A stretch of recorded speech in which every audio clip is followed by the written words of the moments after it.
wa ashabihi wa man atqanul Qur'an bil i'rab. Para mustami'in ingkang dimuliakan oleh Allah Subhanahu wa taala. Kali ini saya akan menjelaskan perihal ziarah kubur, amalan ziarah kubur, perihal haul, perihal pengajian haul tahunan memperingati atau kirim doa terhadap para leluhur atau orang-orang yang sudah mendahului kita.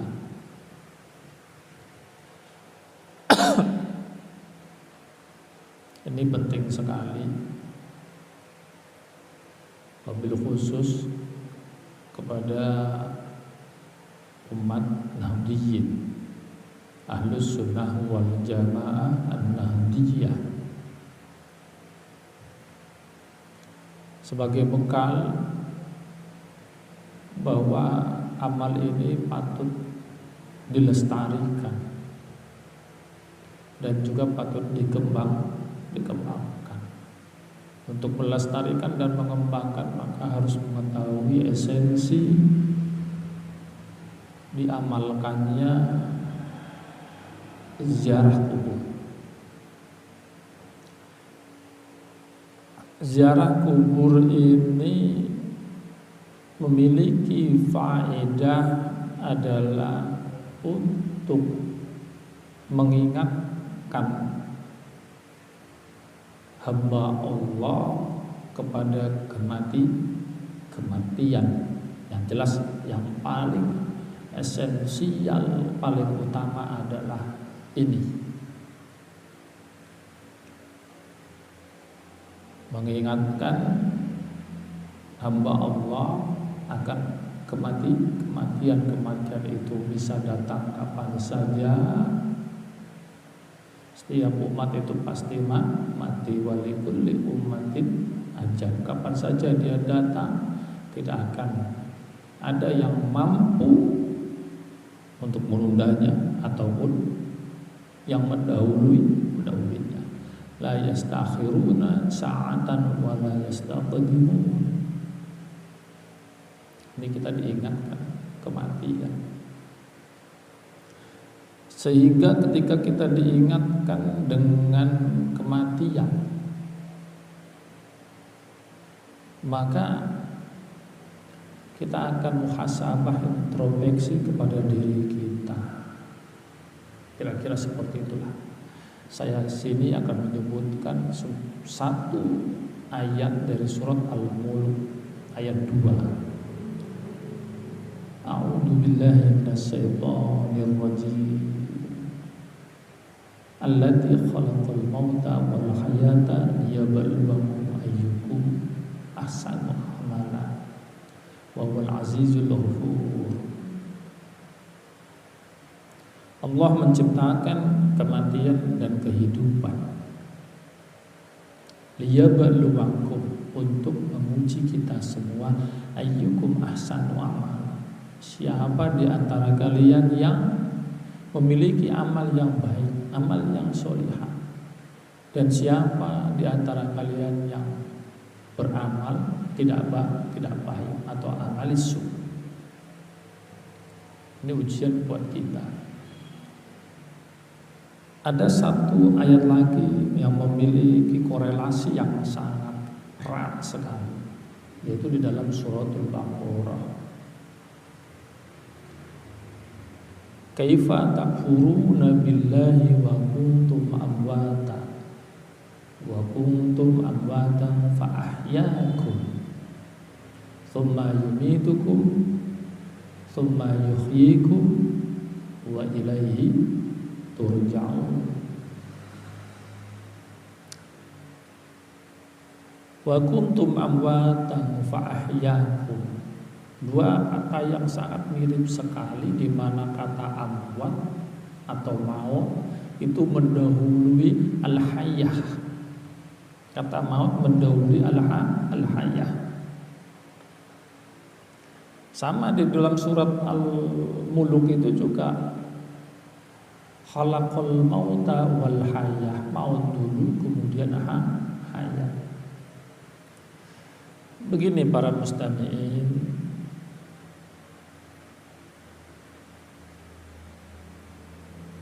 makna yang terkandung di dalam penciptaan Allah yang mendahulukan dengan kalimat al-maut dan mengakhirkan al-hayat bagi makhluk, apabila khusus bagi manusia adalah faedahnya untuk menunjukkan bahwa makhluk itu atau manusia itu adalah minal adam. Manusia itu minal adam, makhluk itu minal adam. Dulu tidak ada, kemudian dihidupkan, wal hayata atau fa ahyaku. Dulu tidak ada, kemudian dihidupkan. Atau makna yang kedua, makhluk itu atau manusia itu diciptakan dari benda mati kemudian dihidupkan, yaitu Nabi Adam diciptakan dari tanah min, kemudian fa'ahyaku, atau diciptakan dari nutfah, dari setetes air mani, kemudian fa'ahyaku, nutfah yang berkembang di dalam janin seorang perempuan, janin seorang ibu, membentuk sebuah gumpalan daging yang mirip atau sudah yang mirip dengan bentuk sempurna seorang manusia. Kemudian wa nafakhtu fihi min ruhi, ditiupkan oleh Allah ruh. Segumpal daging ini kemudian menjadi hidup, memiliki daya. Tangan memiliki daya, kaki memiliki daya, mulut memiliki daya. Semua anggota yang ada itu di dalam segumpal darah tersebut memiliki daya semuanya. Kalau tidak ada roh tidak mungkin bisa hidup. Kalau tidak ada roh tidak mungkin bisa hidup. Hanya segumpal darah itu bisa berkembang saja. Tapi kalau tidak ditiupkan ruh oleh Allah, maka tetap menjadi yang namanya al-maut atau benda mati. Kira-kira pemahaman penciptaan al-maut dan mendahulukan al-maut dan kemudian al-hayata seperti itu. Ini memberikan pelajaran kepada manusia bahwa orang yang hidup di muka bumi itu niscaya dia akan mati. Niscaya akan mati.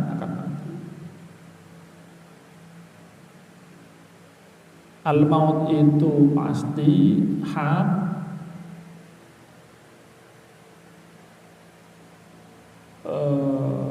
Siksa alam barzah itu juga hak.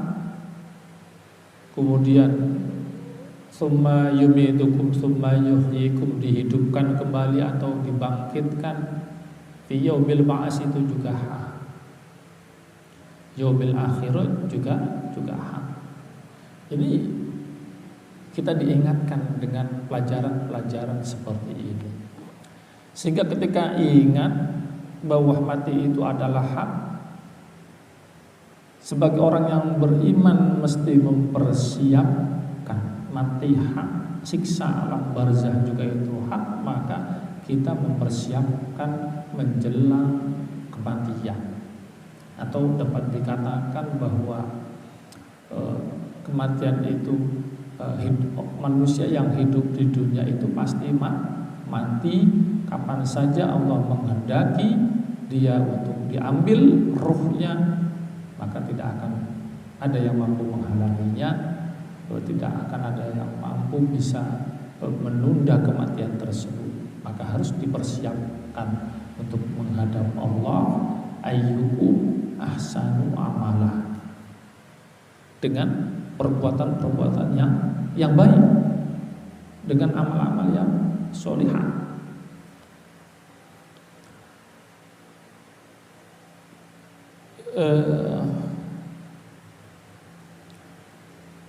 Apa bekal yang baik menghadapi kematian?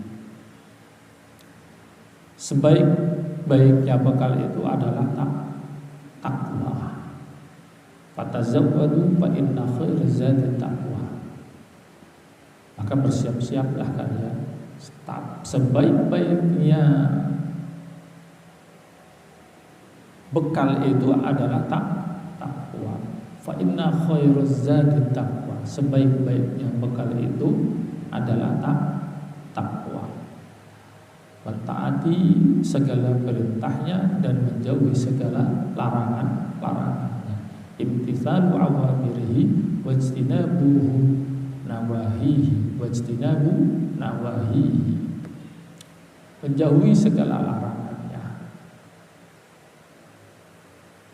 baik yang terkait antara ibadah terhadap Allah atau hubungan manusia sesama manusia.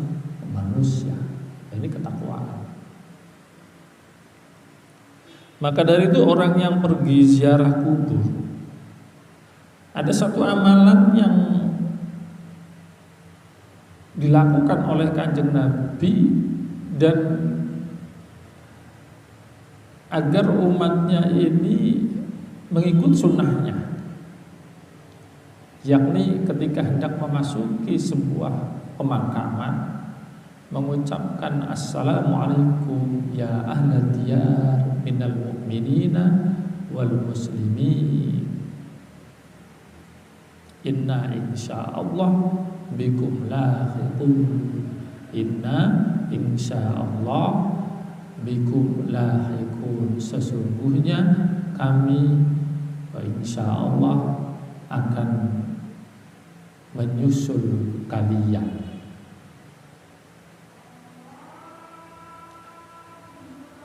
Ini amalan. Inna insyaallah bikum lahiqun itu mengingatkan kepada kita juga bahwa kita kelak akan menyusul yang ada di dalam tanah tersebut. Sehingga ketika kita ingat, mestinya kita ayyukum ahsanu amala, memiliki amalan sholihah yang baik. Takut kematian, takut kita menghadapi siksa kubur atau siksa alam barzah. Cuma siksa alam barzah itu lebih lama dengan kehidupan di dunia. Di dunia kehidupan paling 70 tahun, 80, 90 tahun, top-topnya 100 tahun. Di alam barzah bisa beribu-ribu tahun. Belum lagi nanti di alam akhirat. Di sana siksanya itu selama-lamanya. Maka dari itu ketika habis ziarah kubur kita introspeksi, muhasabah diri. Kembali ke rumah yang tadinya kita sembahyang, masih kadang sembahyang, kadang tidak, kadang menunda-nunda sholat. Terkadang sering kita berbohong, terkadang kita tidak berbakti kepada orang tua, terkadang kita tidak berbuat baik kepada tetangga, kepada kerabat kita. Maka pulang ziarah kubur kita memperbaiki amalan kita yang terkait kepada Allah dan terhadap sesama. Jadi makanya saya katakan bahwa ziarah kubur itu amalan yang sangat luar biasa baiknya. Implementasi atau pengamalan dari suratul Al-Mulk ayat 2 yang pertama itu yang saya sampaikan. Ketika dia memiliki amal sholihah yang baik, maka faman thaqulat mawazinuhu faulaika humul muflihun. Faman thaqulat mawazinuhu faulaika humul muflihun. Dia yang berat timbangannya, maka dia termasuk kategori orang-orang yang beruntung. Orang yang beruntung itu pasti masuk ke surga. Wa man khaffat mawazinuhu wa ulaikal ladzina khasiru anfusahum fi jahannam khalidun. Dan yang timbangan amal baiknya kecil ringan, amal su'nya, amal jeleknya lebih berat, maka dia pantas, atau wa ulaikal ladzina khasiru anfusahum, dialah termasuk orang-orang yang merugikan dirinya sendiri, pantas fi jahannam khalidun, di dalam jahanam, di dalam neraka jahanam sekekal-kekalnya mereka itu ada di neraka tersebut. Na'udzubillah summa na'udzubillah. Para mustami'in, yang kedua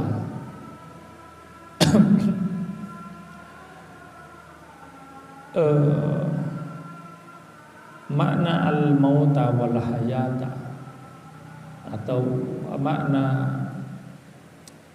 kaifa takfuruna billahi wa kuntum amwatan fa ahyaakum. Saya bisa memberikan perumpamaan seperti ini. Seorang ibu yang mengandung putranya 9 bulan, kemudian melahirkan, kemudian membesarkan, kemudian menyekolahkannya sebagai, kemudian dia menjadi anak yang terdidik, pendidikan yang tinggi. Maka apa yang dikatakan orang tua? Berbaktilah kepada orang tua. Apa mungkin kamu mau menyakiti atau mau tidak berbakti kepada orang tua, sedangkan kamu itu dulu 9 bulan ada di dalam perutku, kemudian saya susui selama kurang lebih 2 tahun, saya besarkan kamu, saya sekolahkan kamu.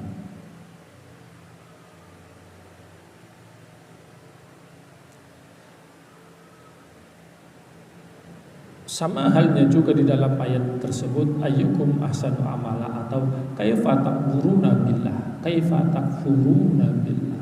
Bagaimana mungkin kamu kufur, mengingkari Allah, sedangkan kamu dulu itu tiada, sedangkan kamu dulu itu mati, kemudian saya hidupkan.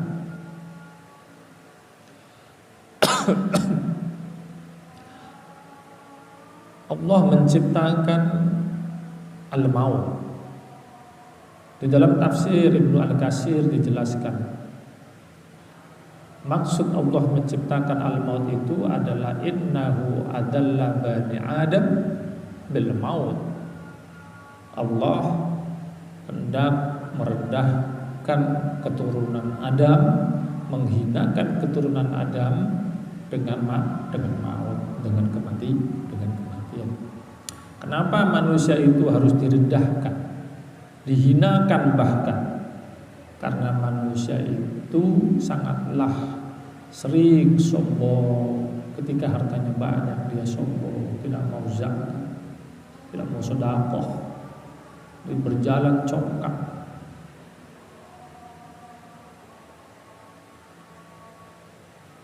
Ketika dia sekolahnya tinggi, mendapatkan jabatan yang tinggi, dia sombong. Punya titel yang tinggi, sombong, dan seterusnya. Maka manusia itu patut dihinakan, patut direndahkan dengan kematian. Allah mau memberitahu kepada mereka yang sombong itu bahwa ketika engkau mati, bahwa harta benda itu tidak akan dibawa, bahwa kalian itu mati, pangkat tidak dibawa, jabatan presiden, jabatan menteri tidak dibawa, jabatan jenderal tidak dibawa, bahwa kamu mati, derajat kamu itu tidak dibawa, kecuali derajatnya orang-orang yang beriman dan berilmu tak apa beriman tidak akan dibawa mati, tapi beriman dan berilmu inilah derajat yang bisa dibawa mati atau dibawa menjadi bekal kematian. Direndahkan orang tersebut, dihinakan dengan maut. Maka dari itu di alam dunia ini hanya ada dua kehidupan, yaitu satu kehidupan al-haya atau darul haya, dan yang kedua adalah darul maut, rumah kehidupan dan rumah kematian. Itu di alam dunia ada darul haya dan darul maut. Artinya orang yang hidup di dunia itu pasti mati, dan yang pasti mati. Kemudian alam akhirat yang kedua. Alam akhirat itu adalah menunjukkan darul jaza dan darul baqa. Apa itu darul jaza? Alam akhirat itu adalah rumah pembalasan atau tempat pembalasan. Wa darul baqa lah tempat keabadian. Orang yang mendapatkan, orang yang amal pahalanya berlebih berat, maka dia balasannya adalah keabadian di dalam surga. Orang yang amal su'nya, amal jeleknya lebih berat, amal baiknya kecil sekali, atau bahkan ingkar terhadap Allah, maka dia tempat keabadiannya adalah di neraka jahanam. Fi jahannam khalidun. Itu yang disebutkan di dalam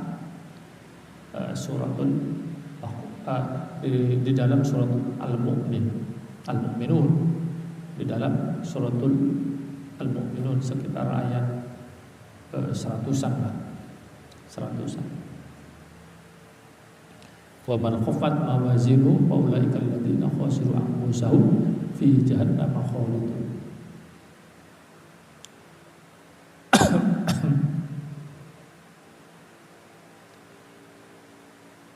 Para mustami'in ingkang dimuliakan oleh Allah, saya mengingatkan kembali bahwa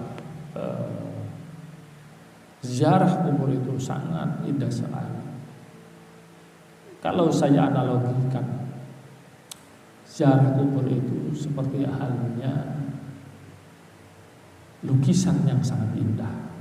Lukisan yang sangat indah.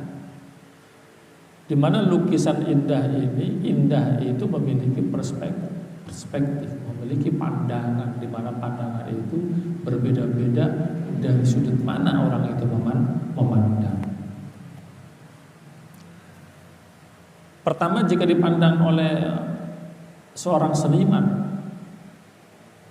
mengetahui nilai seni, mengetahui makna yang terkandung dalam lukisan tersebut, maka akan memandang sangat indah sehingga nilainya akan miliaran rupiah. Tapi bagi orang awam, bukan orang seni, biasa-biasa saja, maka dia akan menilai biasa saja, tidak ada yang baik, tidak patut dihargai miliaran rupiah. Bahkan orang yang benci dengan seni, buat apa itu seni adalah sia-sia saja, maka akan menganggap itu adalah perbuatan yang sia-sia. Ini perspektif.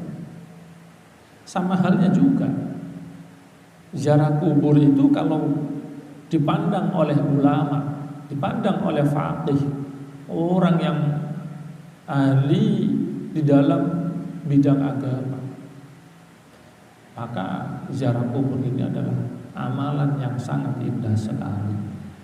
Amalan yang sangat indah sekali, yang patut dilestarikan.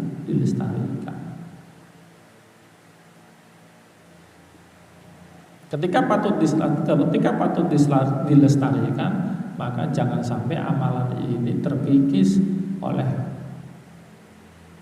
waktu, oleh modernisasi zaman.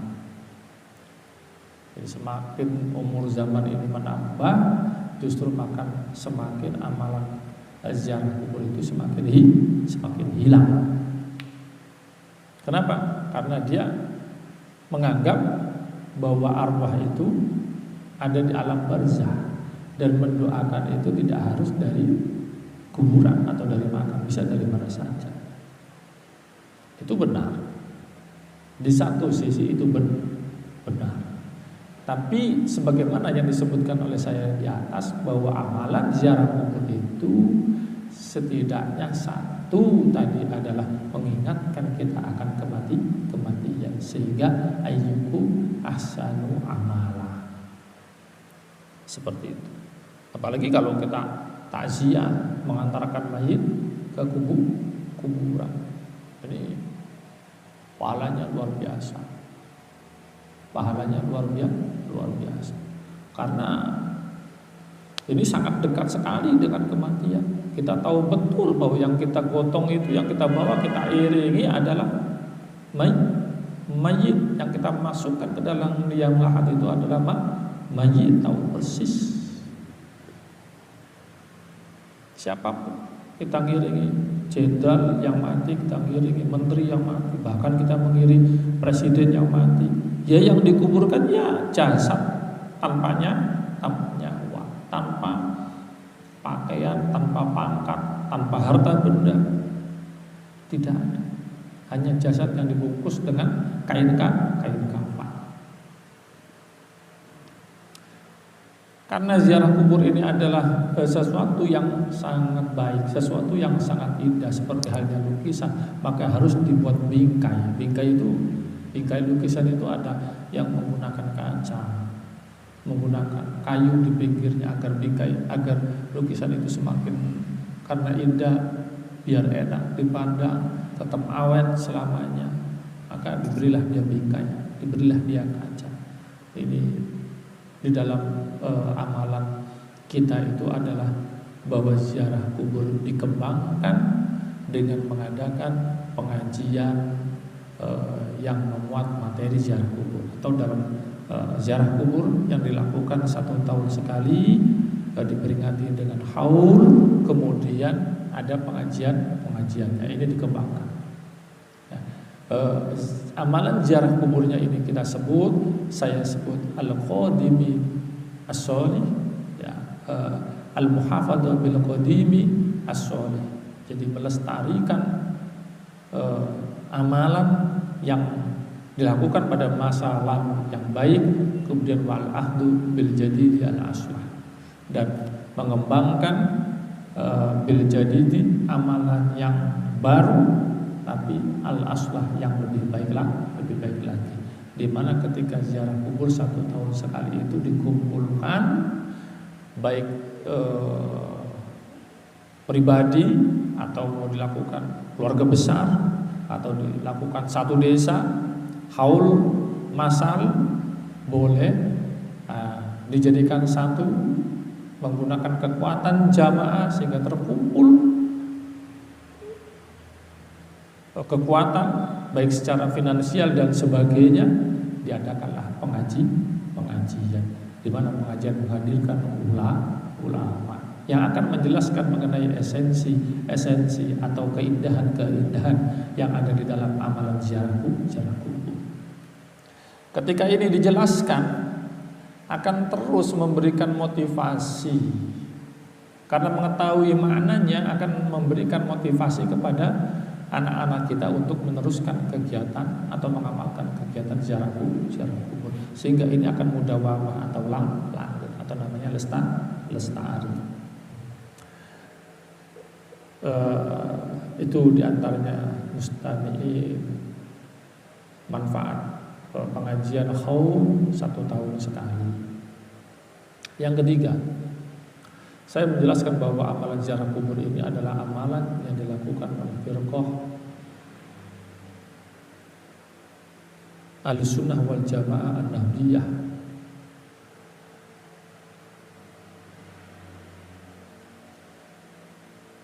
Dilakukan oleh siapa?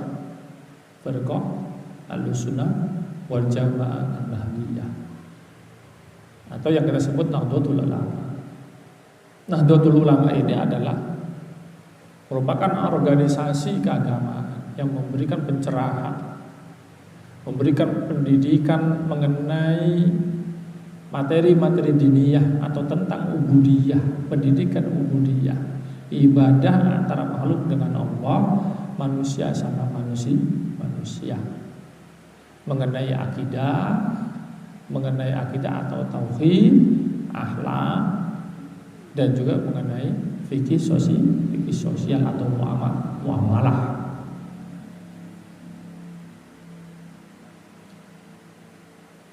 Ini dicerahkan, dibimbing oleh para masyayikh, para ulama, para ustadz yang terkumpul dalam organisasi Nahdlatul Ulama.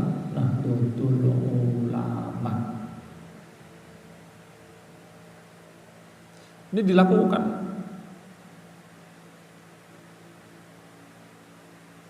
turun-temurun, dilakukan turun-temurun.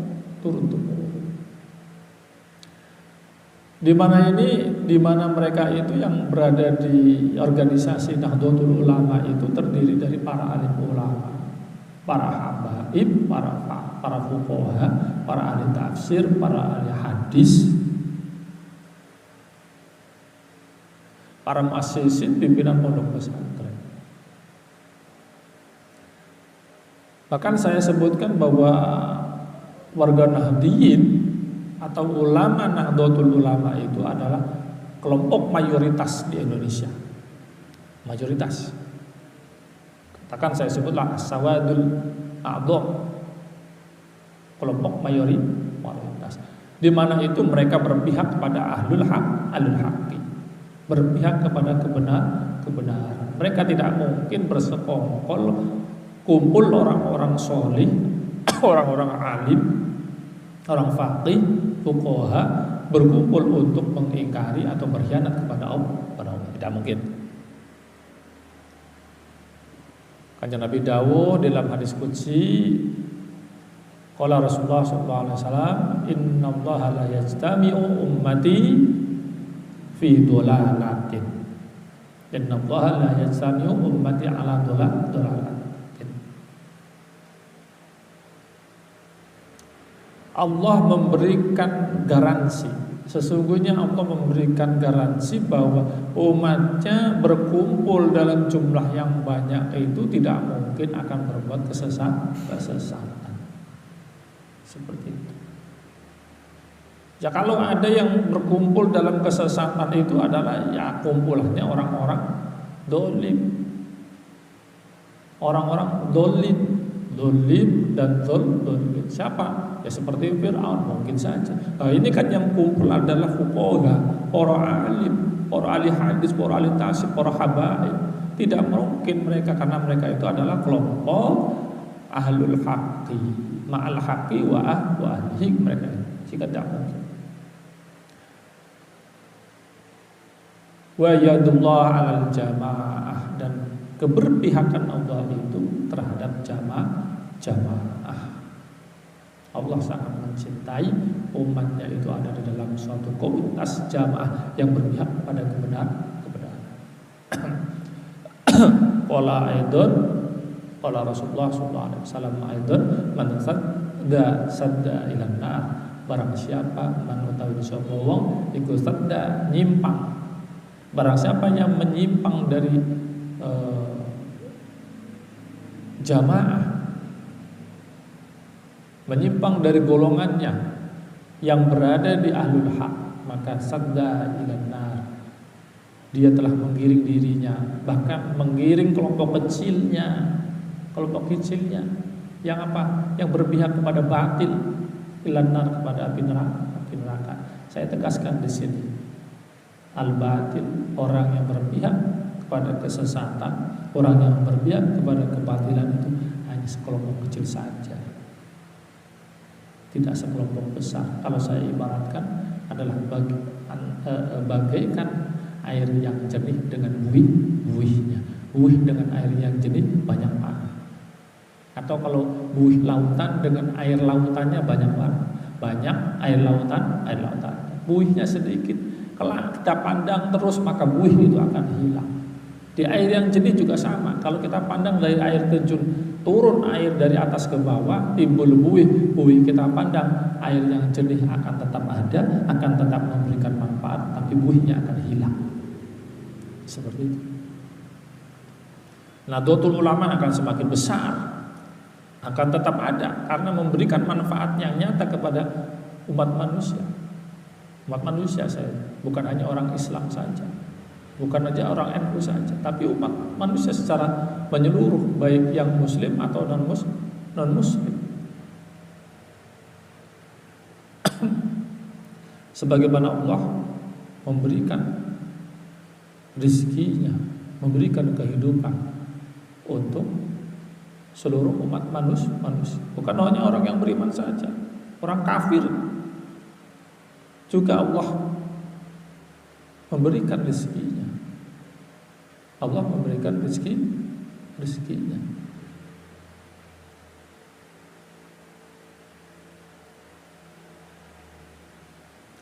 Maka dari itu ayyakunu ma'al jamaah allati ala tariqatil aslafis sholihin. Tetaplah kalian itu berada di jamaah. Ayyakunu ma'al jamaah. Tetaplah kalian berada di jamaah allati ala tariqatil aslafis sholihin, di jamaah di mana para alus salaf, para ulama salaf yang sholihin menempuh jalan kebenaran tersebut. Jalan kebenaran tersebut. Jadi para warga Nahdliyin tidak usah khawatir bahwa amalan ziarah kubur itu dicela, bahkan dibid'ahkan, tidak usah khawatir. Apalagi sudah mendapatkan pencerahan seperti ini, bahwa ziarah kubur itu tidak bertentangan dengan Al-Quran, bahkan sangat erat sekali kaitannya dengan surat Al-Mulk, surat Al-Baqarah ayat 28. Implementasi pengamalan dari surat-surat tersebut tidak bertentangan sama sekali. Yang mereka menganggap bahwa itu bid'ah, bertentangan, ya karena berbeda memandang saja, memiliki perspektif yang berbeda. Maka itu tidak patut mereka mengatakan bahwa ini adalah perbuatan tercela, ini adalah bid'ah. Karena kami warga Nahdliyin Ahlussunnah wal Jamaah An-Nahdliyah itu memandang bahwa ini sangatlah baik, sejalan dengan syariatnya Allah yang berada di dalam Al-Quran. Kira-kira pencerahan saya seperti itu yang bisa disampaikan oleh saya. Kita tetap dalam satu komando, satu jamaah, bahwa kita adalah alul haq, kita ini alal haq, kita ini alal haq wa ahli. Wal afu minkum wallahu muwaffiq ila aqwamit thoriq. Assalamualaikum.